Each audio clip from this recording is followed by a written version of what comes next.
भागवत क्यों सुनना चाहिए? 2.25 घंटे से हम सुन रहे थे। उस भागवत का आरंभ होता है मंगलाचरण श्लोक के साथ। जन्माद्यस्य यतोन्मयादितरतश्चार्थेष्वभिज्ञस्वराट् तेने ब्रह्महृदाय आदिकवये मुह्यन्ति यं सूरयः तेजो वारिमृदं यथा विनिमयो यत्र त्रिसर्गो मृषा धाम्ना स्वेन सदा निरस्तकुहकं सत्यं परं धीमहि। हमारे यहाँ शास्त्रों की एक शैली ऐसी है, पहले श्लोक में ही वे हमें पूरे ग्रंथ में क्या है सब्जेक्ट मैटर बता देते हैं।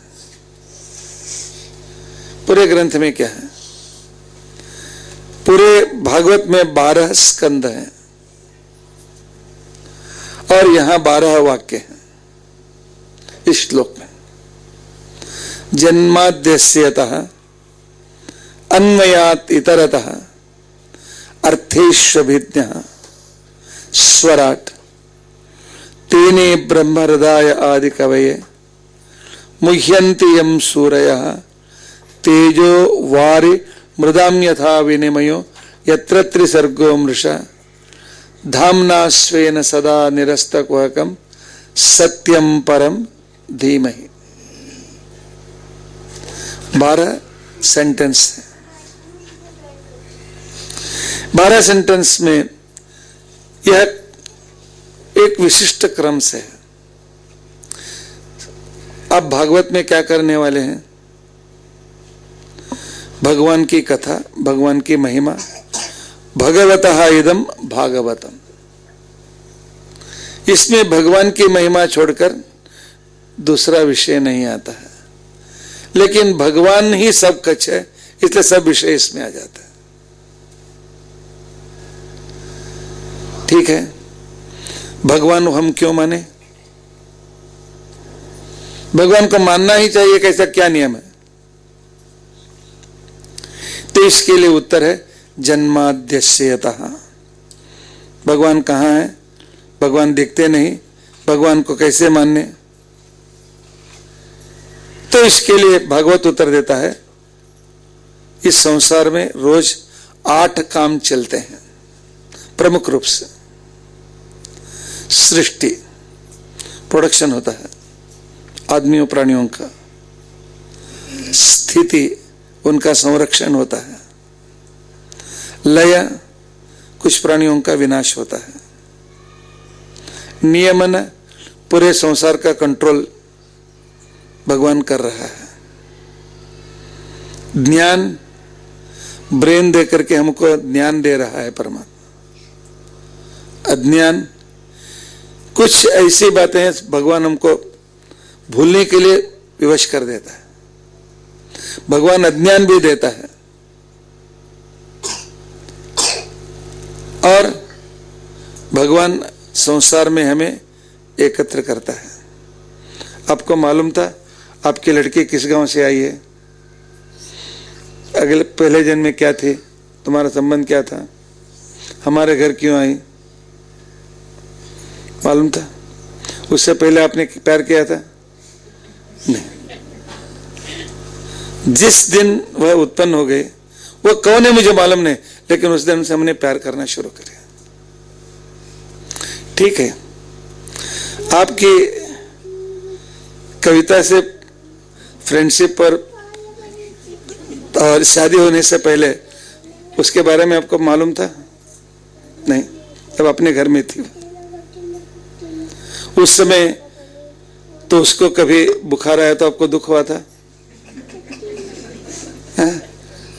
उस समय उसको कुछ पैसे मिले तो खुशी हुई थी?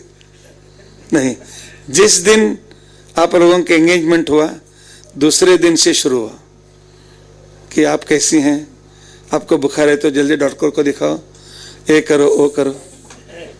यह बंधन, यह प्यार का बंधन कौन करके देता है? भगवान करके देता है।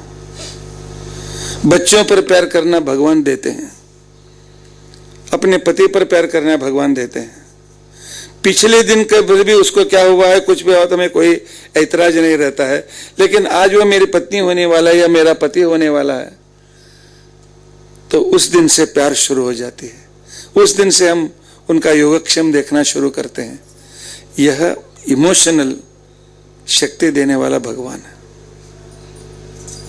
इसके लिए भगवान क्या देता है? ज्ञान, अज्ञान और बंधन भी देता है। ये एक बंधन है, क्योंकि हमारे हैं, उनकी जिम्मेदारी हम पर है। और इतना ही नहीं, और इस बंधन से कैसे बाहर आना चाहिए वह भी भगवान दिखाई देता है। मोक्ष, सृष्टि, स्थिति, लय, नियमन, ज्ञान, बंध, मोक्ष प्रकृति में रोज चल रहे हैं। इसे कौन कर रहा है? आप कर रहे हैं? हमारे पूर्वज ने किया था क्या? हमारे मिनिस्टर कर रहे हैं, हमारे प्रेसिडेंट करते हैं, या हमारे साइंटिस्ट करते हैं? काम हो रहा है, इसलिए करने वाला कोई है। बिना करने वाले से काम नहीं होगा। करने वाला भी, उसके साथ उसका प्लानिंग भी है, और उसका प्लानिंग इतना सुव्यवस्थित है। अभी शिशिर ऋतु है, ठंडे के दिन है, इसके बाद गर्मी के दिन आएंगे, और इसके बाद फिर बरसात के दिन आएंगे। क्यों? इसमें थोड़ा कुछ बदल हुआ तो हमें खाने के लिए नहीं मिलेगा। बरसात में सस्य की उत्पत्ति होती है, उसमें तने में धान तैयार हो जाते हैं। धान की रक्षा होनी चाहिए, लेकिन धान के अंदर जो सत्व है वो हमें मिलना चाहिए। इसलिए धान के ऊपर का भाग सूखना चाहिए। ऊपर का भाग सूखने के लिए ठंडी चाहिए, गर्मी में नहीं। यदि बरसात के बाद ही गर्मी चालू हो गई, हमको सिर्फ भूसा मिलेगा, कुछ में सब कुछ सूख जाएगा और भूसा मिलेगा, किसी भी फल नहीं मिलेंगे, उसका सिर्फ ऊपर का भाग मिलेगा। ठंडी में सूखे हैं, इसलिए अंदर का जो सत्व है रक्षित हुआ, लेकिन उसके लिए जो कवच तैयार हुआ वो ठंडी के कारण हुआ। और इसके बाद ठंडी के दिनों के बाद गर्मी, क्यों इसको खाओ? और गर्मी इसलिए कि बाष्पीकरण होकर के, वेपराइजेशन होकर के बादल की तैयारी होनी। बादल की तैयारी हुआ तो बरसात पड़ती, नहीं तो नहीं। गर्मी इसलिए पड़ती है कि सूर्य के किरणों से पूरा पानी बादल के रूप में तैयार हो, और आगे के लिए हमारी प्लानिंग भगवान की प्लानिंग है। भगवान का प्लानिंग, भगवान ने हमें शरीर दिया, मेरी आंखें दी है, और उसके ऊपर कवर भी दिया है। कुछ है तो बंद करो। यदि आंखें हमारे हाथ के बीच में होता तो हम कितना दिन उसकी रक्षा कर सकते थे? बोलो। खाना पीना छोड़कर बैठना पड़ता था, या तो आंख को गंवाना पड़ता था। और हमें दांत दी है, खाने के लिए आवश्यकता है, चबाने के लिए आवश्यकता है, लेकिन वह दिखाई नहीं देना चाहिए, इसलिए ओंठ भी दिया है। 2 दांत बाहर आएंगे तो कितना कुरूप है, ऐसा लोग बोलते हैं। वही दांत चाहिए, लेकिन दिखाई नहीं देने चाहिए। भगवान का प्लान कितना अच्छा, अपने आप हो सकता है, नेचुरल, अपने आप सब कुछ होता है। इसमें कितना तर्क संगत है, कितना लॉजिक है, बताइए? नहीं, पूरा संसार भगवान के प्लानिंग से इनकार चल रहा है। इस तरह होना चाहिए, इस तरह होना चाहिए, इस तरह होना चाहिए। पेट भरने पर नींद आनी चाहिए, क्योंकि पदार्थ को हजम होना है। पूरी जो एनर्जी है पेट की ओर आनी चाहिए। तो रात में आप जागते रहें तो हजम नहीं होगा, तो उसके लिए भगवान नींद भी देते हैं। जागना भी चाहिए। रोज हमारा जो जागना होता है, नया जन्म होता है। हमको जागने के लिए कोई दूसरा उपाय नहीं है। जब आदमी कोमा में चला जाता है, डॉक्टर कहते हैं कि सब कुछ ठीक है, लेकिन वह अपने बाहर आने पर हम कुछ कर सकते हैं, उसके पहले कुछ नहीं कर सकते। कोमा से बाहर आने के लिए हमारे यहाँ कोई चिकित्सा नहीं है। भगवान ने हमें जाग दिया तो दूसरे काम शुरू हो जाते हैं। उसका प्लानिंग जन्माद्यस्यतः, इसलिए सब कुछ चल रहा है, हमसे नहीं, कोई अज्ञात शक्ति से चल रही है, उसका उपयोग हम ले रहे हैं, इसलिए उस भगवान को मानना बहुत जरूरी है। अंधविश्वास से मत मानो। गुरुजी कहते हैं इसलिए मत मानो, सोचो कुछ हो रहा है तो प्लानिंग के बिना कुछ नहीं होता है, और उसे करने वाला कोई है इसलिए होता। बिना प्लानिंग के सब भागवत सप्ताह शुरू हो सकता था अपने आप। उसने प्लानिंग की, मैंने प्लान किया, आपने प्लानिंग किया, इसलिए काम हो रहा है। तो इसके लिए करने वाला चाहिए, हम उसी को भगवान समझते हैं, इसके लिए उसे जानना अत्यंत आवश्यक है। मैं रिटायर हो गया और मुझे पेंशन भी नहीं मिलता है, कल क्या करूं, ऐसे मैं सोच में पड़ा हूं। तो कल सुबह भी देखता हूं घर में कुछ नहीं है, खाने को कुछ नहीं है। उस समय एक मनी ऑर्डर आता है, मुझे बहुत खुशी होती है। गड़बड़ में सही करके मैं पैसे ले लेता हूँ, सामान लेके आता हूँ, पेट भरता हूँ। बाद में सोचते हैं किसने भेजा था, तो गड़बड़ में मैंने एक्नॉलेजमेंट नहीं देखा, किसने भेजा था। फिर मनी ऑर्डर आता है। 2-4 बार मुझे बाद में सोचता है कि कौन भेज रहा है, कम से कम उसे थैंक्स तो कहूं, लेकिन एक्नॉलेजमेंट में उसका नाम नहीं है। फिर भी मैं पोस्ट ऑफिस जाता हूं, कहां से आ रहा है, और वहां से लेकर के उस पोस्ट ऑफिस से मैं करेक्शन, यदि मुझमें कृतज्ञता है तो वहां से एड्रेस लेता हूं, उस आदमी को ढूंढ करके थैंक्स कहने के लिए मैं तैयार होता हूं।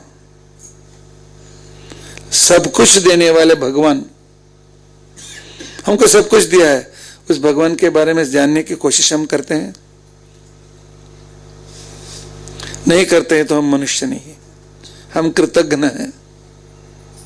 उस भगवान के बारे में सोचेंगे, उस भगवान के उपकार को समझेंगे, उस भगवान को हम कृतज्ञता व्यक्त करेंगे, तब हम आदमी हैं।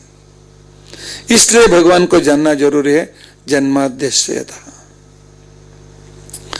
ठीक है, मेरा दूसरा क्वेश्चन है कि उस भगवान तक हमें जाने के लिए आप शास्त्र पढ़ना चाहिए, वो पढ़ना चाहिए।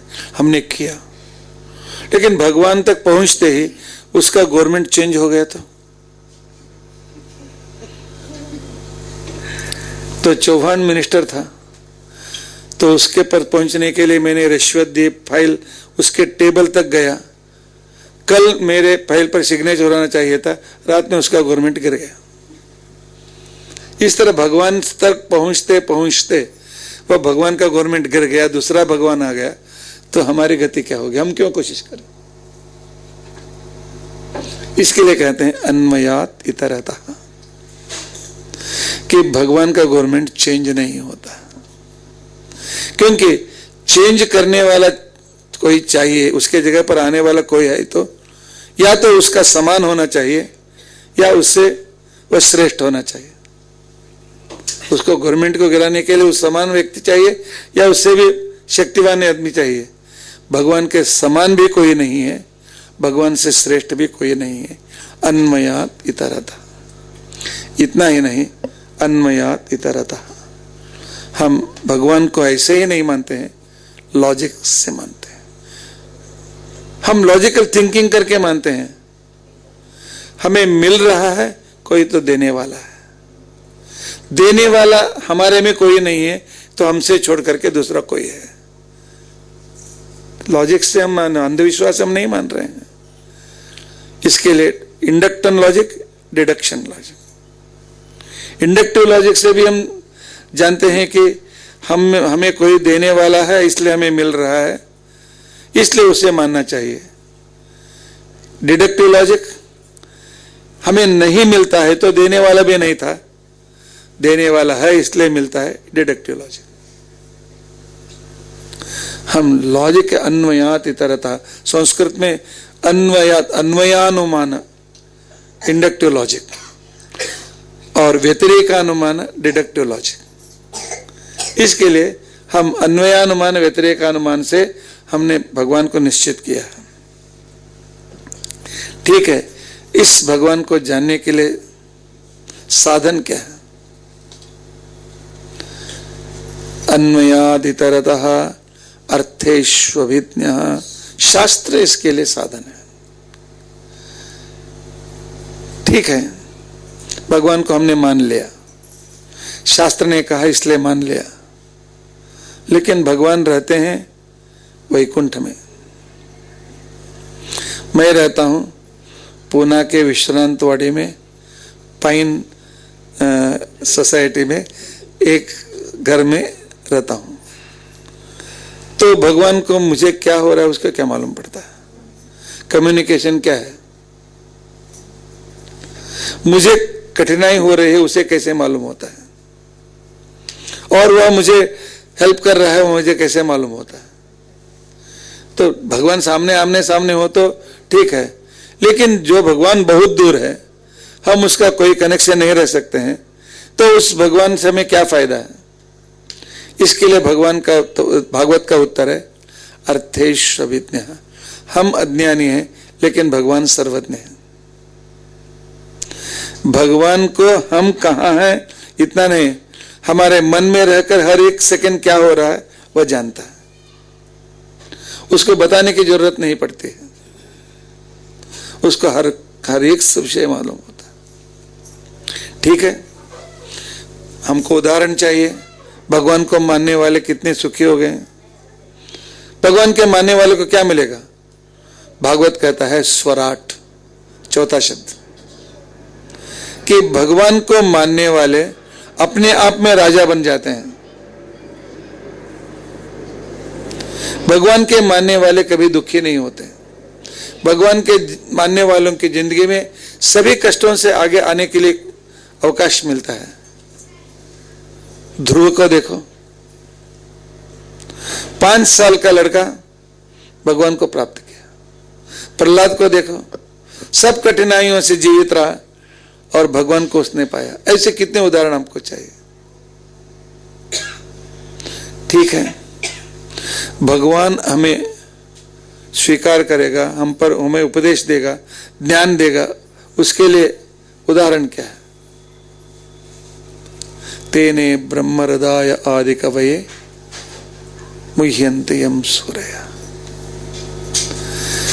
सृष्टि के आदि में ब्रह्मा जी को भगवान ने उत्पन्न किया और उस करके उसको उपदेश दिया। उसी दिन उसने बताया कि मैं तुम जीवों को हमेशा ज्ञान दे करके तुम्हारी जिंदगी में उन्नति देने वाला हूं।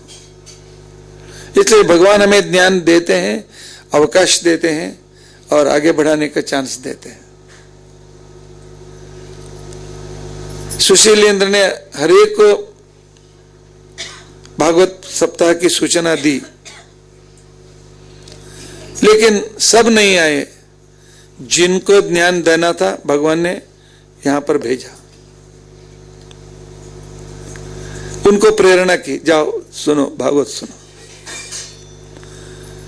जिनको देना भगवान की इच्छा में नहीं, उनको कोई ऐसा संदर्भ लाके आया, ये नहीं आ सकते।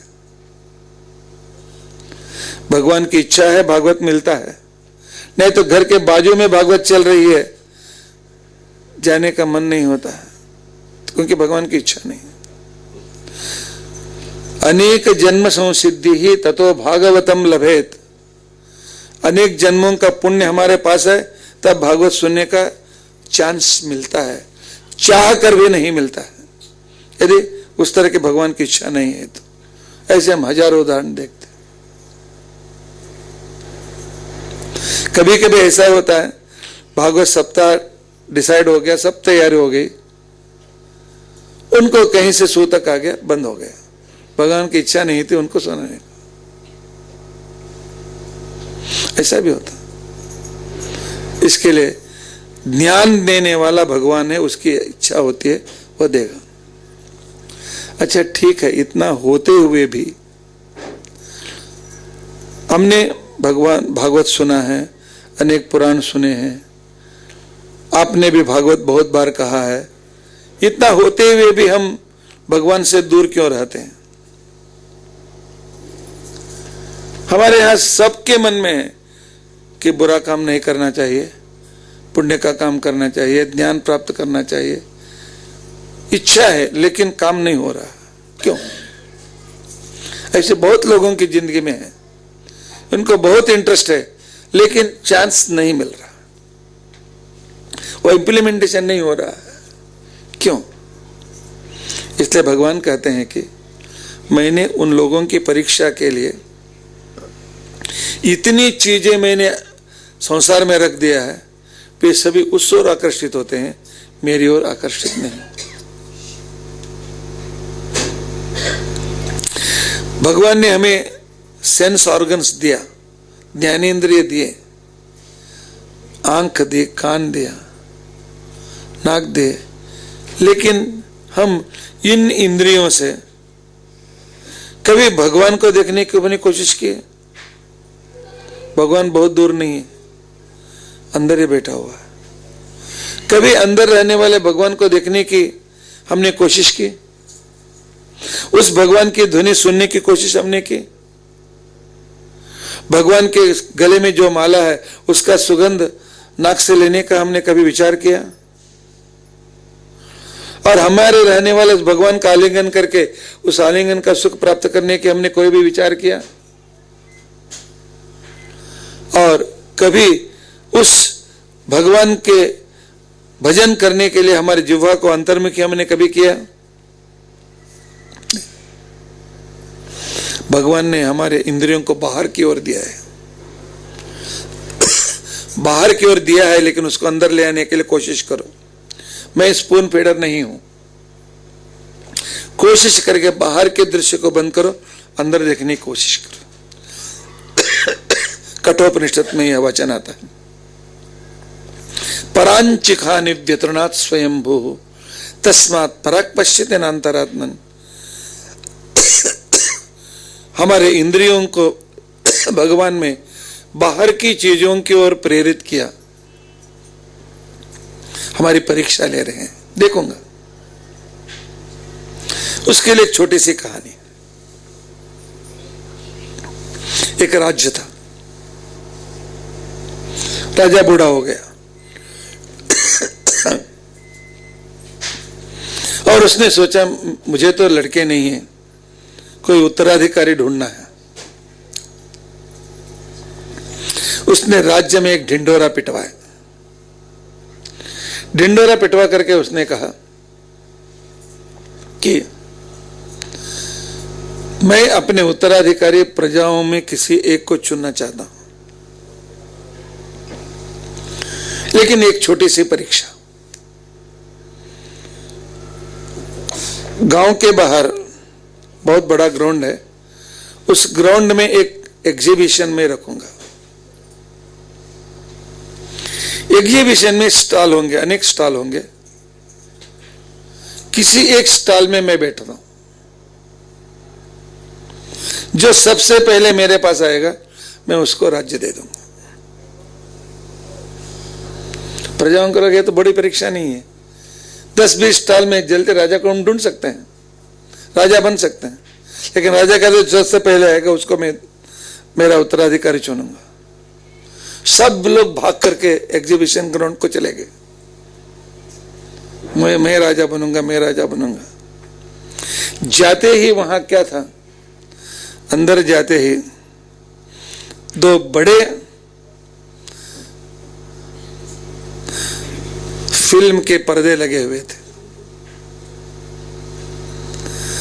और उन दोनों पर्दों में हिट पिक्चर चल रहा था, फुकट में, कहीं भी बैठकर उसे हम देख सकते थे।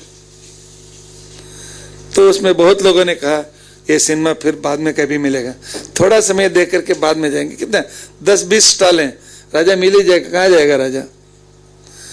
कुछ लोग वहां पर बैठ गए और आगे बढ़े। 2 स्टॉल, एक स्टॉल में भीमसेन जोशी, दूसरे स्टॉल में बाल मुरली कृष्ण। एक जगह पर हिंदुस्तानी संगीत, दूसरे स्टॉल में तो कर्नाटक संगीत। संगीत में जिनको इच्छा थी वो कुछ लोग बैठ गए, थोड़ा 5 मिनट सुन करके आगे जाएंगे। और आगे बढ़ने पर हर एक तरह के फूल के सुगंध और अत्तर के दुकान, कोई भी उसे फुकट में ले सकता था। लोगों ने सोचा ऐसा फुकट में कहाँ मिलेगा। सब लोग, कुछ लोग लगा करके उसका सुगंध लेने के लिए, मैं लगाने के सब कुछ में पड़ गया। उसके बाद आगे बढ़ गए तो वहां पर बहुत बड़ा होटल,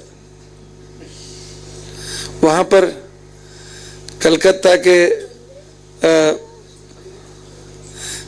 के खाना से लेकर के मद्रास के इडली डोसा भी था, और बंगाली परोठा भी था, बंगाली रसगुल्ला भी था, और पंजाबी परोठा भी था, और दूसरे सब कुछ खाना वहां थे। वह भी फुकट, जितना चाहिए उतना खा सकते थे। का उतना इतना चांस मिला है, थोड़ी उसको चख करके आगे बढ़ेंगे, थोड़ी रुचि लेकर के आगे बढ़ेंगे। उसके बाद और 2 स्टॉल, वहां पर जाने से एक तरह का सुख मिलता था। वह सुख क्या है, कैसे बता नहीं सकते थे। प्रजाओं के लाखों लोगों में सब इस स्टॉल तक, सब यहाँ कुछ लोग, वहां कुछ लोग, वहां कुछ लोग, वहां कुछ लोग, सब। एक आदमी कहीं नहीं बैठा। उसने सोचा कि मैं राजा बनूंगा तो ये सुख रोज मैं प्राप्त कर सकता हूं। आज यहां बैठांगा तो मुझसे पहले दूसरा चला जाएगा, तो इसके लिए कहीं पर नहीं बैठने का है, सब कुछ को देखते देखते आगे बढ़ने का है। तो सब कुछ छोड़कर आगे बढ़ा। एक व्यक्ति, एक स्टॉल मिला, खाली था। उसने कहा राजा किसी बीच में हुआ होगा, छूट गया होगा। तो उसने देखा, उसने बहुत बड़ा सरस्वती का एक फोटो था। कहा इतने यहां तक तो आ गए हो, कम से कम देवी को नमस्कार करके जाओ। जा करके उस नमस्कार करने के लिए उस फोटो को हाथ लगाया। वो फोटो नहीं था, एक दरवाजा था, वो आगे की ओर, पीछे की ओर चला गया। तो उसने दरवाजा निकाल करके अंदर गया, देखता हूं राजा बैठा था। आओ तुम उत्तराधिकारी बन जाओ। भागवत छोड़ करके कहानी कहते राजा रानी की कहानी बता रहे हैं, क्या मतलब है? आपको भागवत कहने के लिए, बताने के लिए आपको बुलाया है तो कहानी कहते बैठते हैं। यही कहानी है भगवान की परीक्षा की कहानी। पहले 2 स्टॉल हैं आंख, सिनेमा 2, दूसरे 2 स्टॉल हैं 2 कान। हम सिनेमा देखो, उसको देखो, इसको देखो में रह जाते हैं, भगवान की ओर ध्यान नहीं देते। और बाद में, पहले संगीत में, आजकल तो संगीत हमेशा कान में कुछ रहता है। रोड क्रॉस करते समय मोटर आता है, एक्सीडेंट होते भी ध्यान नहीं रहता है। रोज ऐसे अनेक एक्सीडेंट हो जाते हैं। बस उस गाना को सुनते रहने का, उसी में आ सकते। और उसके बाद वह सुगंधित चाहिए, सुगंधित चाहिए, वो स्प्रे चाहिए, ये स्प्रे चाहिए। तो स्नान के पहले एक स्प्रे, स्नान के बाद में एक स्प्रे, ऑफिस को जाते समय कुछ, ये सब कुछ। 2 नाक, नाक के 2 भाग। और बाद में कुछ भी खाना, क्यों खाते हैं, कैसा खाना है, शुद्ध है कि नहीं, पवित्र है कि नहीं, सोचते हैं, डालने का बस। पेटी है, पोट डब्बा में डालते रहने का, आगे क्या होता है कोई चिंता नहीं। और शरीर को बाहर छोड़ने के लिए 2 अवयव, हम इसी में रह जाते हैं, अंतिम स्टॉल तक जाते ही नहीं।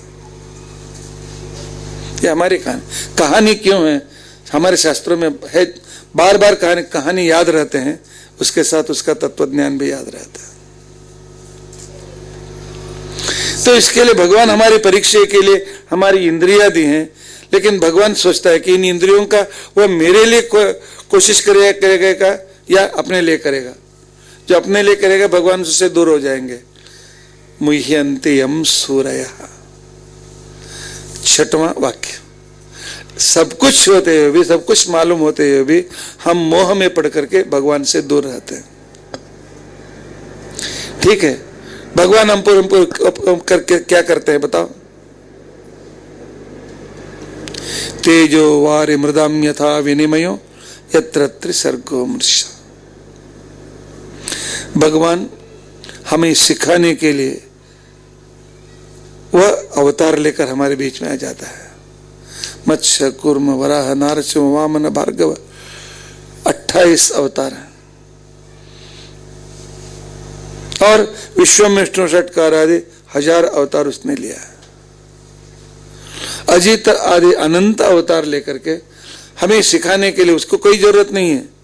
वह पूर्ण सुखी है, हमारे आवश्यकता नहीं, हमारे लिए वह अवतार लेकर आता है। और कभी कभी वारी संत लोगों को हमारे लिए भेज देता है। मध्वाचार्य को भेजता है और टीकाचार्य को भेजता है, राघवेंद्र स्वामी जी को भेजता है। अनेक संतों को भेज करके हमारा योगक्षम भगवान देखता है। मृदाम यथा, हमें मनुष्य शरीर देता है और अच्छे माता पिताओं के घर में जन्म देता है। जो भगवान को मानने वाले उनके यहाँ जन्म देता है। हमें अच्छे मार्गदर्शन को देता है। ये सब कुछ भगवान कहता है। उसका कुछ स्वार्थ तो होगा। शास्त्र कहता है नहीं, कुछ भी स्वार्थ नहीं। नहीं किया तो भी क्या क्यों नहीं करता पूछने वाला भी कोई नहीं है। लेकिन भगवान का स्वभाव है उपकार करना। देवशेष स्वभाव है, तो इसके लिए वह हमारा उतना अर्थ है, सृष्टि करके वस्तु दे करके उपकार करता है, शरीर दे करके भोगने की शक्ति देकर उपकार करता है, हमारे मार्गदर्शन के लिए संतों को भेजकर उपकार करता है, बीच बीच में अवतार लेकर उपकार करता है। इतना उपकार भगवान करता है। ठीक है, यह भगवान अपने सब भगवान के मेरिट को गिनाया। कुछ डीमेरिट भी होंगे उसमें, क्योंकि अभी इकोनॉमिक्स की किताब ले लो, हिस्ट्री की किताब ले लो, पहले इसका मेरिट्स लिखते हैं, उसके बाद में उसका डीमेरिट भी लिखते हैं। कोई भी टेक्स्ट बुक पुस्तक होते हैं, दोनों भाग होते हैं। तो इतना भगवान की श्रेष्ठता बनाई। भगवान के कुछ दोष हैं तो वो भी बताओ, हम चौकन्ना रहेंगे? भागवत कहता है नहीं। धामना स्वेन नरा सदा निरस्त कुहकम। भगवान इतनी अद्भुत सामर्थ्यवान है, उनमें कोई दोष नहीं। भगवान मूल रूप में भी दोष नहीं है, अवतार में भी दोष ना, कोई भी दोष उसमें नहीं है। भगवान में ढूंढ कर भी आपको कोई न्यूनता नहीं मिलेगी। तो यह भगवान हमें दिखाई क्यों नहीं देता है? हर वस्तु को, हर एक चीज देखने को मिलना चाहिए, ऐसा कोई नियम नहीं है। आजकल के हम भगवान को दिखाओ तब हम मानेंगे क्या? हम सब जो दिखाई देता उसी को हम मान रहे हैं। तो यहां पर इलेक्ट्रिसिटी वायर में भाग रही है, क्यों मान रहे हो? शॉक लगा करके देखो, बाद में मानो। बिना उसका अनुभव के मान रहे हैं कि नहीं? आपकी मां का प्यार आपको मिल रही है, वो प्यार का कलर क्या है? प्यार कितना बड़ा है, कितना छोटा है, उसका विड्थ क्या है, उसकी आकृति क्या है, उसका व्यास क्या है, जानते हो? लेकिन फिर भी मां का प्यार का अनुभव कर रहे हो। इलेक्ट्रिसिटी नहीं देखने मिल रहा है, लेकिन उसका लाइट फैन का अनुभव हम कर रहे हैं। इसके लिए भगवान क्यों नहीं दिखाई देता है?